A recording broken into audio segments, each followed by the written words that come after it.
আমি আমার মেয়ের জন্য নতুন স্কেটিং এনেছি, দেখলে খুশি হয়ে যাবে। আরে বাবা, নতুন স্কেটিং এনেছো? আরে মা, তুমি আমাকে নতুন স্কেটিং কিনে দাওনি? আরে বেটা, স্কেটিং এর অনেক দাম, আমি কিনে দিতে পারিনি তাই।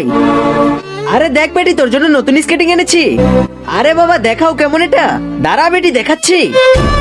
এই দেখ। আরে বাবা, এটা তো অনেক সুন্দর। আরে মা দেখো, ওর বাবা ওর জন্য নতুন স্কেটিং এনেছে। হ্যাঁ বেটি, তুই এটা পরে নে, আর আগে এটা দে, এটা পুরোনো ফেলে দিয়ে আসি।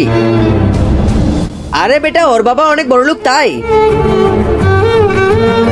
আরে বেটা, তুই এটা দিয়ে স্কেটিং শিখতে পারবি? হ্যাঁ মা, অবশ্যই শিখতে পারবো। বেটা তাহলে এটা নিয়ে নে।